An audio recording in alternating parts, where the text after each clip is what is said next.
अस्सलाम वालेकुम dear doctors. My name is doctor Yusuf Koso. तो मैं आपके लिए आज लेकर आया हूँ फार्माकोलॉजी एमबीबीएस फर्स्ट ईयर। आज हम स्टार्ट करेंगे, ये एक माइनर सब्जेक्ट है एमबीबीएस फर्स्ट ईयर में। इसको कवर करेंगे रेस्पायरेटरी मॉड्यूल। हमारा मॉड्यूल जो चल रहा है वो रेस्पायरेटरी मॉड्यूल है। उसमें आज हम क्लियर करेंगे फार्मा के जो भी टॉपिक्स हैं माइनर, उनको कवर करेंगे आस्ता आस्ता। ये उसका फर्स्ट लेक्चर है। तो सबसे पहले मैं ये कहूँगा कि हम आपके लिए फ़र्ज़ करके आपके लिए मटेरियल को इकट्ठा करते हैं। अगर आपको हमारा लेक्चर पसंद आता है तो काइंडली लेक्चर को आखिर तक देखिएगा और अपने रिलेटिव्स के साथ, अपने फ्रेंड्स के साथ ज़रूर शेयर कीजिएगा। तो आज के हम इस लेक्चर में जो हमारा टॉपिक है वो हम पढ़ेंगे drugs used in COPD and asthma, chronic obstructive pulmonary disease and asthma में जो ड्रग्स इस्तेमाल होते हैं वो हम पढ़ेंगे। आज का हमारा ये टॉपिक है।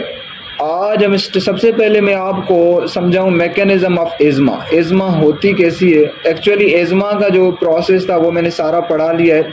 वो आप जाकर पैथोलॉजी प्लेलिस्ट में देख सकते हैं, वो मैंने पढ़ा है। Pathology lecture number 1 by doctor Yusuf search करेंगे आपको मिल जाएगा। ठीक है, तो मैं यहाँ आपसे मैकेनिज्म शेयर करता हूँ एज़मा का। सबसे पहले क्या होता है कि एंटीजन जो आता है, जो एलर्जिन होता है, एलर्जिन जिसको मैं बोल रहा हूँ, वो एलर्जिन जब आएगा तो सबसे पहले वो मस्ट सेल से अटैच होगा। मस्ट सेल्स उसको आइडेंटिफाई करेंगे। ये सेंसिटाइज्ड मस्ट सेल्स होते हैं, ये एंटीजन को क्या करते हैं, आइडेंटिफाई करते हैं। जब एंटीजन यहाँ बाइंड होगा तो उससे क्या होगा, ये जो मस्ट सेल्स हैं ये रिलीज़ करेंगे डिफरेंट केमिकल्स, जिसमें एडिनोसिन को भी रिलीज़ करेंगे, जिसमें हिस्टामाइन को भी रिलीज़ करेंगे और जिसमें ये एसिटाइल कोलिन को भी रिलीज़ करेंगे। ये जो मैंने सबस्टेंस लिखे हैं ये सारे के सारे मस्ट सेल से रिलीज़ होंगे। उसके साथ साथ मस्ट सेल से एक एंजाइम रिलीज़ होगा, उसका नाम है फास्फोलिपेज A2। ये फास्फोलिपेज क्या करेगा कि जो फास्फोलिपिड है, जो सेल मेम्ब्रेन का फास्फोलिपिड है, उसको कन्वर्ट करेगा एरिकोडोनिक एसिड के अंदर। तो इस एंजाइम का काम क्या है? ये फास्फोलिपिड ऑफ सेल मेम्ब्रेन को, जो मस्ट सेल्स का सेल मेम्ब्रेन, उसको कन्वर्ट करेगा एरिकोडोनिक एसिड के अंदर। और एरिकोडोनिक एसिड दो पाथ्स में चला जा सकता है। सबसे पहले LOX, ये लिपोऑक्सीजिनेज एक एंजाइम है, वो इस मेथड के थ्रू जाएगा। लिपोऑक्सीजिनेज एंजाइम के पास जाएगा तो वो कन्वर्ट होगा एरिकोडोनिक एसिड लिकोट्राइन्स के अंदर। वो लिकोट्राइन C4 भी हो सकता है, लिकोट्राइन D4 भी हो सकता है, लिकोट्राइन E4 भी हो सकता है। अगर वो कीमो ऑक्सीजिनेज एंजाइम के पास जाएगा तो वो कन्वर्ट होगा प्रोस्टाग्लैंडिन्स में। आपको पता होगा प्रोस्टाग्लैंडिन पेन, फीवर ये काज करवाता है। तो सबसे पहले क्या होगा, मैंने आपको बताया फास्फोलिपेज एंजाइम एरिकोडोनिक एसिड बनाएगा, फिर एरिकोडोनिक एसिड को लिपोऑक्सीजिनेज एंजाइम कन्वर्ट करेगा लिकोट्राइन्स में। और लिकोट्राइन क्या करेगा, ये जाएगा स्मूथ मसल्स के पास। ये जो मैंने लिखा हुआ है ये स्मूथ मसल सेल है एक, ठीक है, एक स्मूथ मसल सेल है। उसके ऊपर कौन कौन से रिसेप्टर्स होंगे वो यहाँ रिप्रेजेंट किए गए हैं। लिकोट्राइन सबसे पहले जाएंगे, सिस्टीनाइल रिसेप्टर्स होते हैं स्मूथ मसल्स के ऊपर। सिस्टीनाइल रिसेप्टर टाइप 1 है ये। यहाँ पर आकर ये लिकोट्राइन्स बाइंड करेंगे। जब लिकोट्राइन्स बाइंड करेंगे तो लिकोट्राइन्स, ये सिस्टीनाइल रिसेप्टर फर्दर बाइंड होते हैं विथ GQ प्रोटीन। यहाँ पर आपको लिखा होगा GQ प्रोटीन। फिर ये GQ प्रोटीन क्या करेंगे, ये कैल्शियम के लेवल को बढ़ा देंगे। कैल्शियम का लेवल बढ़ जाएगा तो जो स्मूथ मसल्स हैं वो कॉन्ट्रैक्ट करेंगे। ठीक है, ये एक मैकेनिज्म आपको समझ में आ गया होगा कि लिकोट्राइन्स कैसे जो स्मूथ मसल्स हैं उनको कॉन्ट्रैक्ट करते हैं। इससे क्या होगा, जो ब्रोंक्यूल्स हैं हमारे वो टाइट हो जाएंगे और वहाँ से एयर फ्लो रुक जाएगी। तो एक ये लिकोट्राइन वाला मेथड है। उसके साथ साथ मस्ट सेल ने रिलीज किया होगा हिस्टामाइन। हिस्टामाइन क्या करेगा, ये जाकर बाइंड होगा HI रिसेप्टर्स होते हैं, इनसे बाइंड करेगा। HI रिसेप्टर्स फर्दर बाइंड होते हैं किससे, GQ प्रोटीन से। GQ प्रोटीन भी क्या करेंगे, कैल्शियम का लेवल बढ़ा देंगे। जब कैल्शियम का लेवल बढ़ा देंगे तो फिर भी क्या होगी, कॉन्ट्रैक्शन होगी, स्मूथ मसल्स में कॉन्ट्रैक्शन होगी। उसके साथ साथ जो एडिनोसिन रिलीज हो गया, एडिनोसिन जाकर A1 रिसेप्टर्स जो हैं उनसे बाइंड करेगा। A1 रिसेप्टर्स फर्दर बाइंड होते हैं GI प्रोटीन से। ये GI प्रोटीन भी क्या करेंगे, कैल्शियम का लेवल इंक्रीज कर देंगे। जब कैल्शियम का लेवल बढ़ेगा तो फिर भी क्या होगी, कॉन्ट्रैक्शन होगी। तो ये चीज़ें आपको समझ में आ रही होंगी। उसके साथ साथ हम आगे चलते हैं। उसके बाद एक और हमारे पास, आपको पता होगा, न्यूरोट्रांसमीटर भी बोलते हैं, हार्मोन्स भी होते हैं। Catechol amines, epinephrine and norepinephrine. Epinephrine and norepinephrine का काम क्या होता है? एपिनेफ्रिन एंड नॉरएपिनेफ्रिन जाकर बीटा 2 रिसेप्टर से बाइंड होते हैं और बीटा 2 रिसेप्टर फर्दर बाइंड होते हैं जीएस प्रोटीन के साथ, और जीएस प्रोटीन क्या करते हैं? साइक्लिक एएमपी को बढ़ा देते हैं। तो साइक्लिक एएमपी जब बढ़ेगा तो फिर मसल कॉन्ट्रैक्शन नहीं होगी, मसल रिलैक्सेशन होगी। याद रखिएगा, अगर कैटिकोल अमाइंस ज़्यादा होंगे तो स्मूथ मसल्स क्या हो जाएंगे? रिलैक्स होंगे। अगर ये सबस्टेंसेस ज़्यादा बढ़ जाएंगे, जो मैंने आपको बताया एडिनोसिन, हिस्टामाइन और उसके साथ साथ ल्यूकोट्राइन्स अगर बढ़ जाएंगे तो स्मूथ मसल्स क्या हो जाएंगे? कॉन्ट्रैक्ट हो जाएंगे। ये एक मैकेनिज्म है जिसके साथ जो हमारे एयरवेज हैं वो टाइट हो जाते हैं और वहाँ से एयर फ्लो रुक जाता है। तो यहाँ पर स्टेप वाइज मैंने आपको समझा। यहाँ पर लिखा है एंटीजन एक्टिवेट करेगा मस्ट सेल को, ठीक है। व्हेन एंटीजन जैसे एलर्जी एजमा में एंटर होंगे बॉडी के अंदर, तो वो एलर्जिन किन से बाइंड करेगा? मस्ट सेल से बाइंड करेगा। ये एक इम्यून सेल्स होते हैं। तो मस्ट सेल्स क्या रिलीज करेंगे? केमिकल्स रिलीज करेंगे, जैसे हिस्टामाइन हो गया, एंजाइम मैंने आपको बताया फास्फोलिपेज जैसे एंजाइम भी रिलीज करेगा। स्टेप 2 में क्या होगा? जो फास्फोलिपेज A2 है वो एक्टिव हो जाएगा। फास्फोलिपेज A2 एंजाइम क्या एक्टिव हो जाएगा। उसके साथ क्या होगा? An enzyme phospholipase A2 gets activated in mast cell. Mast cells के अंदर ये होता है, वहां पर ये एक्टिव हो जाएगा। This enzyme produces arachidonic acid. ये एंजाइम क्या प्रोड्यूस करेगा? Arachidonic acid. सेल मेम्ब्रेन का जो फेट है उससे एरिकोडोनिक एसिड को प्रोड्यूस करेगा। फिर क्या होगा? तीसरे स्टेप में एरिकोडोनिक एसिड पाथवेज। जो एरिकोडोनिक एसिड है gets two possible pathways. Two possible pathways में जा सकता है। एक LOX pathway via lipoxygenase enzyme. अगर लिपो ऑक्सीजनेज के पास एंजाइम के पास अगर एरिकोडोनिक एसिड जाएगा तो वहां से क्या प्रोड्यूस होंगे? ल्यूकोट्राइन्स। आपको पता होगा ल्यूकोट्राइन LTC4 प्रोड्यूस हो सकता है, D4 E4 ये प्रोड्यूस हो सकते हैं। These cause inflammation. जो ल्यूकोट्राइन्स हैं वो इन्फ्लेमेशन कॉज करवाते हैं। इन्फ्लेमेशन के साथ साथ ल्यूकोट्राइन्स और क्या कॉज करवाते हैं? और ये स्मूथ मसल्स को कॉन्ट्रैक्ट करते हैं। यहाँ पर लिखा हुआ है कि ये जो ल्यूकोट्राइन्स हैं ये स्मूथ मसल की कॉन्ट्रैक्शन करते हैं और टाइटन ऑफ एयरवेज टाइट हो जाते हैं। एक पाथवे था LOX, एक बात है COX पाथवे VI का साइक्लोऑक्सीजनेज एंजाइम। अगर साइक्लोऑक्सीजनेज एंजाइम के पास एरिकोडोनिक एसिड गया तो साइक्लोऑक्सीजनेज एंजाइम उसको कन्वर्ट करता है प्रोस्टाग्लैंडिन्स में, और प्रोस्टाग्लैंडिन्स क्या करता है? पेन कॉज करवाता है, इन्फ्लेमेशन कॉज करवाता है, फीवर कॉज करवाता है। उसके बाद आते हैं chemical messengers affect smooth muscle. जो केमिकल मैसेंजर्स मैंने आपको बताया, chemicals released by mast cells act on smooth muscle cells. जो केमिकल्स आपके मस्ट सेल से रिलीज हुए हैं वो स्मूथ मसल्स पर एक्ट करेंगे। जैसे हिस्टामाइन है, हिस्टामाइन जाकर H1 के साथ लगेगा, H1 रिसेप्टर्स को जाकर अटैक करेगा। फिर H1 रिसेप्टर आपको बताया GQ प्रोटीन के साथ अटैच होगा, फिर कैल्शियम का लेवल बढ़ जाएगा। ये सारे में मैंने आपको ऐसे बताया। एडिनोसिन जाकर A1 रिसेप्टर्स के साथ बाइंड करेगा। ल्यूकोट्राइन जाकर सिस्टिनाइल T1 रिसेप्टर जो मैंने आपको बताया उनके साथ जाकर बाइंड करेगा। एसिटाइल कोलिन जाकर किससे बाइंड करेगा? M3 रिसेप्टर से। ये मैंने नहीं पढ़ा। एसिटाइल कोलिन जाकर M3 रिसेप्टर्स के मस्करेनिक टाइप 3 रिसेप्टर के साथ जाकर बाइंड करेगा। ये मैं ये आपको दिखा दूं। यहाँ पर है एसिटाइल कोलिन, ये एसिटाइल कोलिन है। एसिटाइल कोलिन जाकर M3 मस्करेनिक सब टाइप 3 के रिसेप्टर्स के साथ बाइंड करेगा। ये फर्दर GQ प्रोटीन से बाइंड होते हैं और GQ प्रोटीन फर्दर कैल्शियम का लेवल इंक्रीज कर देता है, तो उसके साथ भी क्या होती है? कॉन्ट्रैक्शन होती है। यह चीज़ें मैंने आपको बताई हैं। Chemicals released by mast cells act on smooth muscle cells. ये केमिकल्स आपको याद रखने। उसके साथ लिखा हुआ है all these increases calcium level. ये कैल्शियम लेवल को सेल के अंदर बढ़ा देते हैं जिसकी वजह से क्या होता है? कॉन्ट्रैक्शन होता है। ये चीज़ें आपको आनी चाहिए। उसके बाद है smooth muscles receptors. Smooth muscles के ऊपर कौन कौन से रिसेप्टर्स होते हैं? Receptors that cause contraction. कौन कौन से रिसेप्टर्स कॉन्ट्रैक्शन कॉज करवाते हैं? जैसे M3 रिसेप्टर एसिटाइल कोलिन के लिए होते हैं, ये फर्दर GQ प्रोटीन से बाइंड होते हैं। H1 हिस्टामाइन के लिए होते हैं, ये जो फर्दर GQ से बाइंड होते हैं। सिस्टिनाइल T1 रिसेप्टर्स ल्यूकोट्राइन्स के लिए होते हैं, ये भी GQ प्रोटीन से बाइंड होते हैं। ये एडिनोसिन A1 रिसेप्टर से बाइंड होते हैं, ये फर्दर GI प्रोटीन के साथ लिंक होते हैं। ये मैंने आपको बताया। These work via GQ और GI प्रोटीन्स। ये जो रिसेप्टर्स हैं ये फर्दर बाइंड होते हैं, या तो GQ प्रोटीन से बाइंड होते हैं फर्दर, या GI प्रोटीन से बाइंड होते हैं। तो ये दोनों मिलकर क्या करते हैं? कैल्शियम लेवल को इंक्रीज करते हैं। कैल्शियम लेवल इंक्रीज होगा तो उसके साथ क्या होगा? कॉन्ट्रैक्शन होगा। उसके बाद है रिसेप्टर्स दैट कॉज रिलैक्सेशन। वो रिसेप्टर जो रिलैक्सेशन कॉज करवाते हैं, जैसे मैंने आपको कैटिकोल अमाइंस के बारे में बताया। Beta 2 receptors activated by catecholamines like epinephrine and norepinephrine. Beta 2 जो रिसेप्टर्स हैं ये एक्टिवेट होते हैं कैटेकोलामाइंस के थ्रू, जैसे एपिनेफ्रिन हो गया, नॉरएपिनेफ्रिन। दीज वर्क विया जीएस प्रोटीन, ये आप याद रखिएगा, ये जो काम करते हैं ये जीएस प्रोटीन के थ्रू काम करते हैं। जो ऊपर मैंने आपको बताया था कि जो कैल्शियम लेवल को इंक्रीज करते हैं वो GQ और GI प्रोटीन के साथ काम करते हैं। असल में क्या होता है कि बीटा 2 जो रिसेप्टर्स होते हैं उनमें आकर कैटेकोलामाइंस बाइंड करते हैं एपिनेफ्रिन या नॉरएपिनेफ्रिन, तो उसमें उससे क्या होगा, साइक्लिक AMP का लेवल इंक्रीज हो जाएगा। जब साइक्लिक AMP बढ़ जाएगा तो रिलैक्सेशन क्या होगी, रिलैक्सेशन बढ़ जाएगी, कॉन्ट्रैक्शन डिक्रीज हो जाएगी। उसके बाद फाइनल आउटकम में आपको दिखाऊं, फाइनल आउटकम में ये लिखा है इफ कॉन्ट्रैक्शन केमिकल्स डोमिनेट हो जाएं, अगर कॉन्ट्रैक्शन केमिकल जैसे हिस्टामाइन हो गया, जैसे एडिनोसिन हो गया, जैसे एसिटाइलकोलिन हो गया, अगर ये डोमिनेट हो जाएं तो ब्रोंको कंस्ट्रक्शन होगी, और ब्रोंको कंस्ट्रक्शन में जो एयरवेज हैं वो हमारे क्या हो जाएंगे, टाइट एयरवेज हो जाएंगे, ठीक है। उसके साथ है इफ रिलैक्सेशन सिग्नल्स डोमिनेट हो जाएं, अगर रिलैक्सेशन सिग्नल जो है वो डोमिनेट हो जाएं, जैसे मैंने आपको बताया कैटेकोलामाइंस ये वाले अगर डोमिनेट हो जाएं तो एयरवेज हमारे ओपन हो जाएंगे, इसको हम बोलते हैं ब्रोंकोडायलेशन।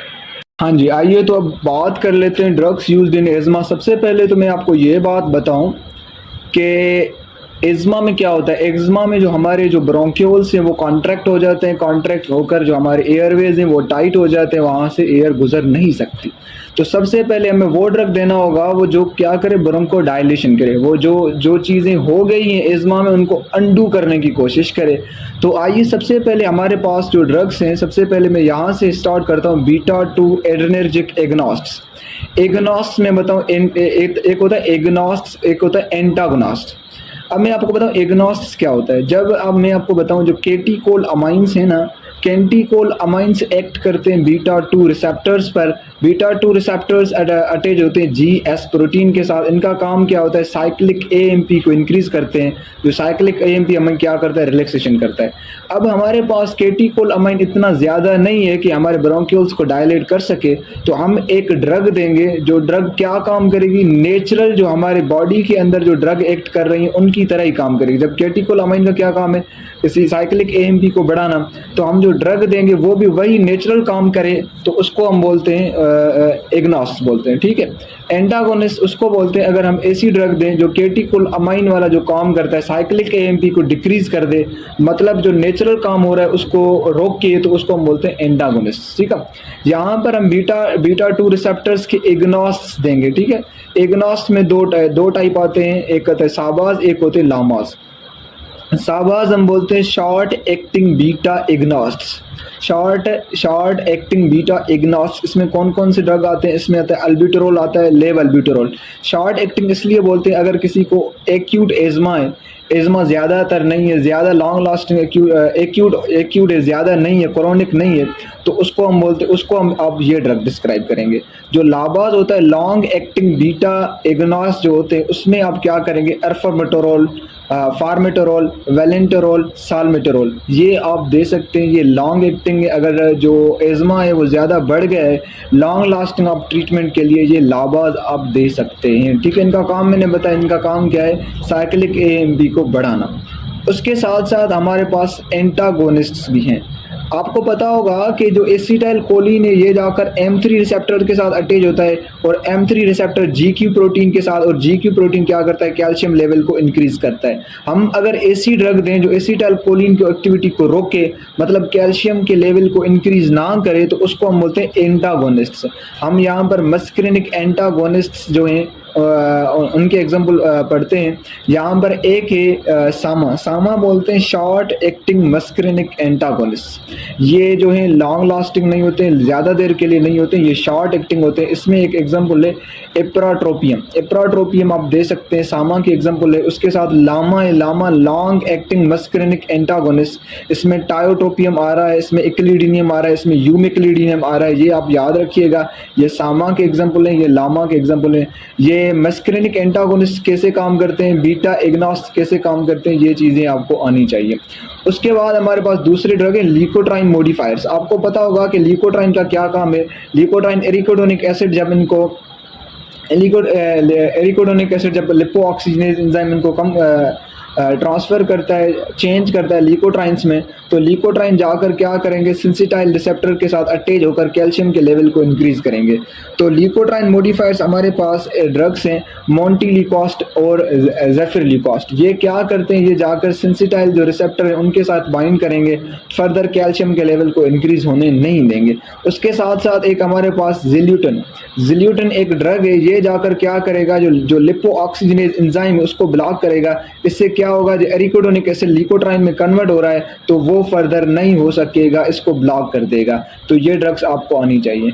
उसके साथ साथ मैं आपको एक और बताऊं, और हमारे पास ड्रग एंटी हिस्टामाइंस आप इस्तेमाल कर सकते हैं। जो हिस्टामाइन है वो क्या करता है, वो जाकर H1 रिसेप्टर के साथ बाइंड करता है, तो H1 receptor further GQ protein से बाइंड होता है, फिर ये क्या करता है, कैल्शियम लेवल को इंक्रीज़ करता है। अगर एंटी हिस्टामाइन देंगे तो ये फर्दर काम नहीं कर पाएगा। उसके साथ साथ एडिनोसिन आपको पता होगा, ये भी क्या करता है, कैल्शियम के लेवल को इंक्रीज़ करता है। इसके लिए हमारे पास दो ड्रग हैं, एक है रफ्लुमिलास्ट, एक है थियोफाइलिन भी है, रफ्लुमिलास्ट भी है।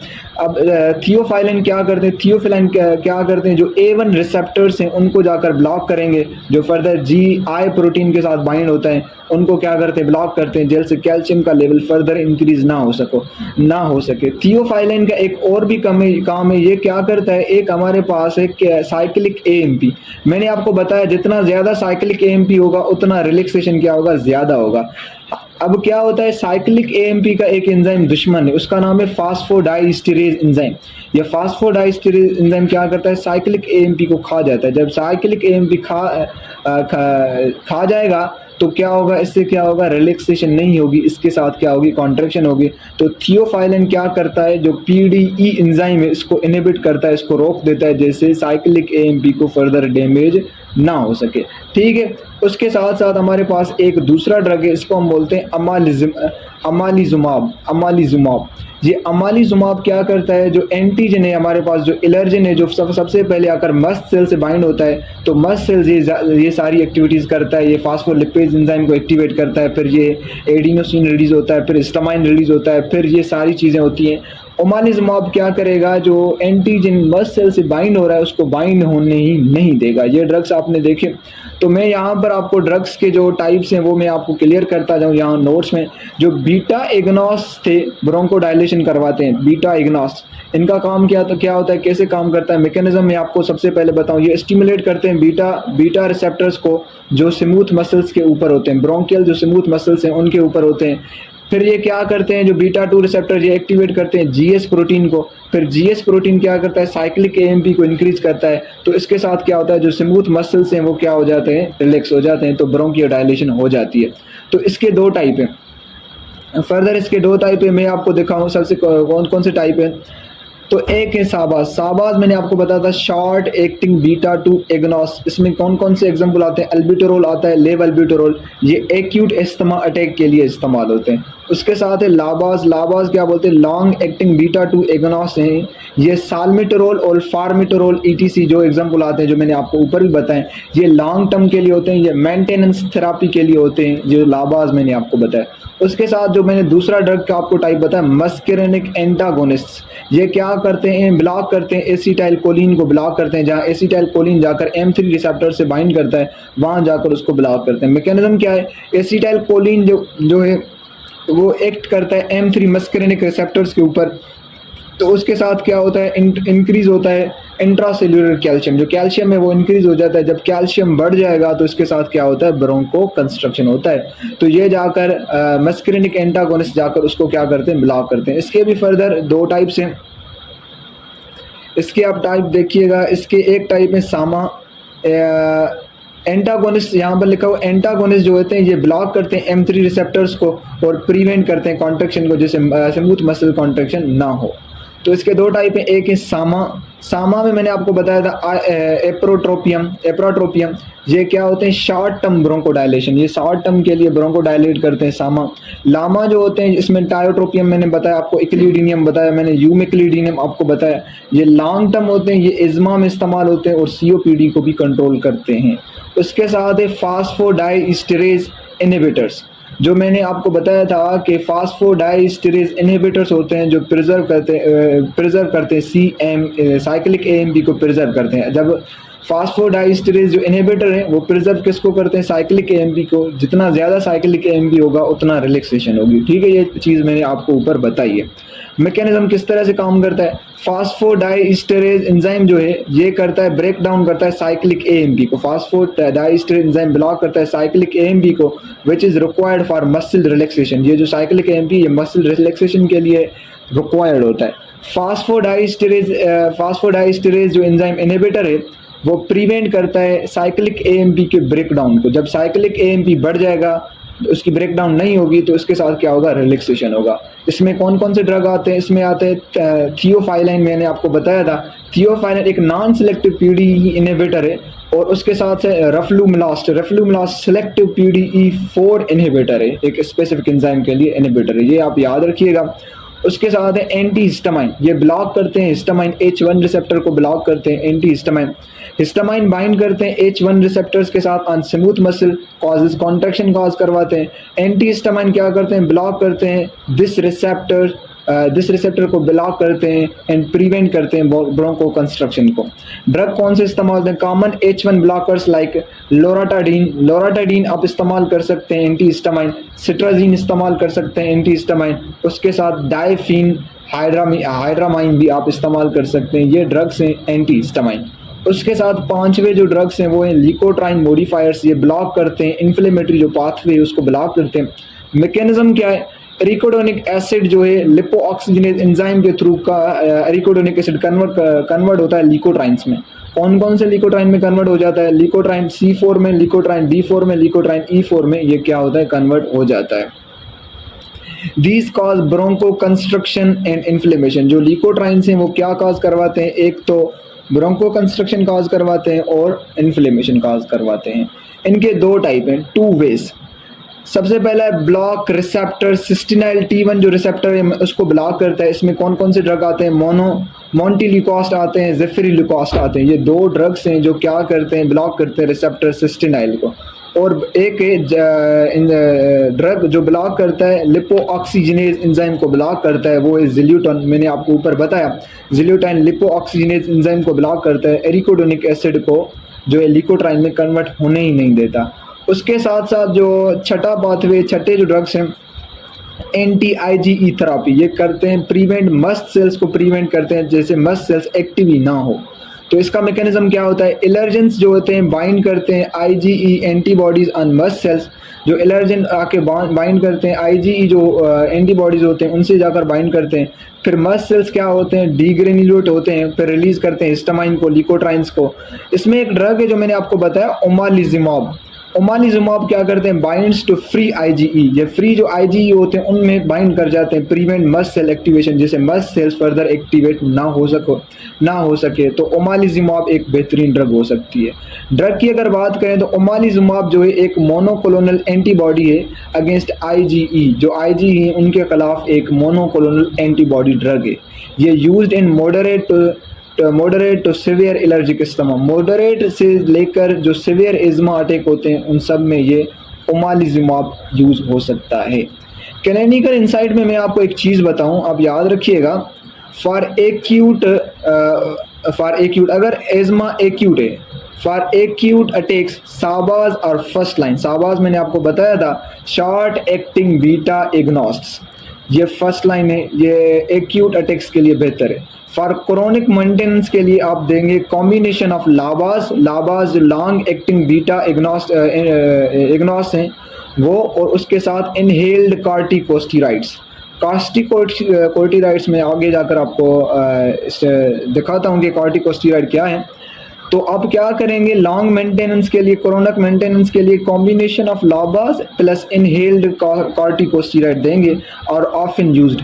उसके साथ anti IgE and leukotriene modifiers are useful in allergic और एस्पिरिन सेंसिटिव इस्तेमा। अगर किसी को एस्पिरिन सेंसिटिव इस्तेमा है, एस्पिरिन के साथ उसको एज्मा हो रही है, तो उसके लिए आप anti IgE and leukotriene modifiers are useful, ये भी आप दे सकते हैं। ये क्लिनिक। तो आइए उसके बाद हम स्टडी करते हैं corticosteroids. These are anti inflammatory. आपको मैंने अभी तक ये समझाया कि जो स्मूथ मसल्स की कॉन्ट्रैक्शन है उसको कैसे रोकी जाए। तो अब हम ये पढ़ेंगे कि अगर इन्फ्लेमेशन हो जाए, ब्रोंक्यूल्स में अगर इन्फ्लेमेशन हो जाती है तो उसको रोकने के लिए क्या किया जाता है, क्योंकि इज़्मा में इन्फ्लेमेशन होती है, हाइपर सीक्रेशन ऑफ म्यूकस होती है, ब्रोंको कंस्ट्रक्शन होती है, ये सारी चीज़ें होती हैं। तो अभी हम कॉर्टिकोस्टेरॉइड्स में हम ये पढ़ेंगे कि उस जो इन्फ्लेमेशन ये हुई है उससे कैसे रोका जाए। उसके लिए हम जो ड्रग्स देते हैं उन्हें बोलते हैं कॉर्टिकोस्टेरॉइड्स एंटी इन्फ्लेमेटरी ड्रग्स। अब यहाँ मैं आपको कॉर्टिकोस्टेरॉइड एंटी इन्फ्लेमेटरी चेन समझाने जा रहा हूँ। कॉर्टिकोस्टेरॉइड सबसे पहले इंटर होते हैं सेल में, क्योंकि ये जो होते हैं because these are lipid soluble, आसानी से फास्फोलिपिड से गुजर जाते हैं। It binds to the glucocorticoid receptor. एक ग्लूकोकॉर्टिकॉइड रिसेप्टर है जो साइटोप्लाज्म में होती है। जैसे ही इंटर होते हैं, सबसे पहले ये सेल है, सेल में जैसे ही ये एंटी इन्फ्लेमेटरी ड्रग इंटर होते हैं तो सबसे पहले साइटोप्लाज्म में उनको एक ग्लूकोकॉर्टिकॉइड रिसेप्टर मिलता है, उससे जाकर ये बाइंड हो जाते हैं। ठीक है, उसके साथ जब ये बाइंड हो जाते हैं steroid receptor complex is form, जिसे बाइंड करेंगे तो स्टेरॉइड रिसेप्टर कॉम्प्लेक्स ये बन जाएगा। उसके बाद क्या होगा, उसके बाद क्या होगा, उसके बाद होगा उसके बाद होगा this complex moves into the nucleus. जब ये कॉम्प्लेक्स बन जाएगा तो ये फर्दर कहाँ मूव करेगा, न्यूक्लियस में मूव करेगा। ठीक है, और न्यूक्लियस में जाकर it binds to the specific regions of on the DNA. DNA के एक स्पेसिफिक रीजन में ये कॉम्प्लेक्स जाकर बाइंड करेगा। इनसाइड द न्यूक्लियस, न्यूक्लियस में जाकर इट परफॉर्म्स टू फंक्शंस, वहाँ जाकर दो फंक्शंस परफॉर्म करेगा। सबसे पहले तो ये टर्न ऑन करेगा एंटी इन्फ्लेमेटरी जीन्स को, जो एंटी इन्फ्लेमेटरी जीन्स होते हैं उनको टर्न ऑन करेगा, और ये बनाएगा लिपोकॉर्टिन 1। लिपोकॉर्टिन 1 को बनाएगा जो क्या करेगा, जो ब्लॉक करेगा फास्फोलिपेज A2। अब मैंने आपको बताया था फास्फोलिपेज A2 का काम क्या है कि ये जो है ये फास्फोलिपिड को कन्वर्ट करता है एरिकोडोनिक एसिड। जो मस्ट सेल्स के जो फास्फोलिपिड होता है उसको ये कन्वर्ट करता है किस चीज़ में, एरिकोडोनिक एसिड को। तो लिपोकॉर्टिन क्या करेगा, उस फास्फोलिपिड A2 को ब्लॉक कर देगा। This stops the production of prostaglandin भी रुक जाएगी और ल्यूकोट्राइन्स की भी प्रोडक्शन भी रुक जाएगी। सबसे पहले काम ये करेगा। और सेकंड दूसरा काम क्या करेगा, turn off pro inflammatory genes. जो प्रो इन्फ्लेमेटरी जीन्स होंगे उनको भी टर्न ऑफ कर देगा। उसमें कौन कौन सी आ जाती है, ये ब्लॉक करेगा न्यूक्लियर फैक्टर कापा बी को ब्लॉक करेगा, और उसके साथ साथ ये साइक्लोऑक्सीजनेज 2 इसको ब्लॉक करेगा, इंटरल्यूकिन 1 को ब्लॉक करेगा, इंटरल्यूकिन सी को, ट्यूमर नेक्रोसिस अल्फा को ब्लॉक करेगा। ये सारे जो प्रो इन्फ्लेमेटरी जो जीन्स हैं इनको क्या करेगा, ब्लॉक कर देगा। उसके साथ साथ क्या होगा, एज अ रिजल्ट, इसके नतीजे में क्या होगा, as a result inflammatory chemicals are not produced. जो केमिकल्स हैं इन्फ्लेमेटरी वो प्रोड्यूस नहीं होंगे।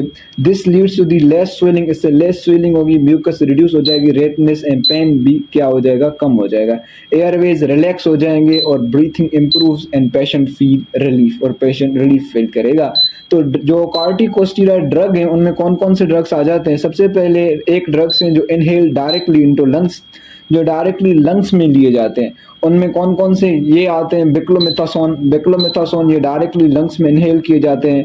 और उसके बाद आते हैं बिडिसोनाइड। बिडिसोनाइड ये भी डायरेक्टली लंग्स में इनहेल किए जाते हैं। उसके साथ आता है साइक्लिसोनाइड, उसके साथ ये भी, उसके साथ फ्लिटिकेसोन ये भी आ जाते हैं, मोमेटासोन ये भी आ जाते हैं, और उसके साथ ट्राइमिसानोलोन ये भी इसमें आ जाते हैं। ये जो ड्रग्स हैं ये डायरेक्टली इनहेल होते हैं लंग्स में। ठीक है, उसके साथ साथ ड्रग्स टेकन ओरली, कुछ ड्रग्स ऐसे होते हैं जो ओरली और वीआई इंजेक्शन, उनको इंजेक्शन के थ्रू भी हम ले सकते हैं। इसमें सबसे पहले आता है डेक्सामेथासोन। डेक्सामेथासोन डायरेक्टली ओरल के थ्रू भी आप ले सकते हैं, और इनको आप इंजेक्शन के थ्रू भी ले सकते हैं, ये कॉर्टिकोस्टेरॉइड है। उसके साथ साथ आता है मीथाइलप्रिडिनिसोलोन, ये भी आ जाता है, ये भी आप इंजेक्शन के थ्रू ले सकते हैं। उसके साथ आता है प्रीडिनिसोन भी आप ले सकते हैं। उसके साथ आता है प्रीडिनिसोलोन, ये भी आ जाता है, ये भी आप इंजेक्शन के थ्रू ले सकते हैं। उसके बाद है फाइनल ड्रग्स। जो फाइनल ड्रग्स हैं यहाँ पर ये दी गई हैं कि एज़मा में आप कौन इस्तेमाल करेंगे, सीओपीडी में कौन से इस्तेमाल करेंगे। मोस्टली ये जो ड्रग्स हैं ये ओवरलैप करते हैं। साबा शॉर्ट एक्टिंग बीटा जो एग्नोस्ट हैं ये एज़मा में भी आप इस्तेमाल करेंगे, सीओपीडी में लेकिन ये लेस ऑफन। ठीक है, लाबा लॉन्ग एक्टिंग बीटा एग्नोस्ट जो है ये इसमें भी इस्तेमाल कर सकते हैं, सीओपीडी में भी इस्तेमाल कर सकते हैं। सामा शॉर्ट एक्टिंग मस्कुरिनिक एंटागोनिस्ट ये एक्यूट में इस्तेमाल कर सकते हैं, एक्यूट एज़मा में, सीओपीडी में भी इस्तेमाल कर सकते हैं। लामा लॉन्ग एक्टिंग मस्कुरिनिक एंटागोनिस्ट जो हैं वो तब इस्तेमाल कर सकते हैं जब एज़मा सीवियर हो जाए, लेकिन सीओपीडी के फर्स्ट लाइन में इस्तेमाल हो जाते हैं। इनहेल्ड कॉर्टिकोस्टेरॉइड जो मैंने अभी आपको एग्जांपल बताया, वो एज़मा के फर्स्ट लाइन में इस्तेमाल हो सकते हैं, लेकिन सीओपीडी में इनका लिमिटेड रोल होता है। जो मैंने आपको बताया था पीडीई फास्फोडाइस्टेरेज इनहिबिटर जो होते हैं वो एज़मा में लेस यूज होते हैं, लेकिन जो है सीओपीडी में इस्तेमाल होते हैं। जो मैंने आपको एग्जांपल बताया था रिफ्लुब्लास्ट, ये इस्तेमाल होते हैं। लीकोट्राइन जो मॉडिफायर्स हैं वो एज़मा में तो इस्तेमाल होते हैं, लेकिन जो सीओपीडी में उसमें रेयरली यूज़ होते हैं। और उसके साथ एंटी आईजीई जो मैंने आपको बताया था ओमालिजुमाब जो है ये एज़मा में तो इस्तेमाल होते हैं, लेकिन सीओपीडी में इस्तेमाल नहीं होते। तो आज के लेक्चर में आपने ये क्लियर किया कि एज़मा में कौन से ड्रग इस्तेमाल होते हैं, सीओपीडी में कौन से ड्रग इस्तेमाल होते हैं। याद रखिएगा मोस्टली ड्रग्स ओवरलैप करते हैं, लेकिन ये 100% एक ही ड्रग से ट्रीट नहीं हो सकते, कहीं कहीं डिफरेंस भी आ जाता है। तो आज का लेक्चर यहाँ तक था। अपना ख्याल रखिएगा, मिलते हैं नेक्स्ट लेक्चर में।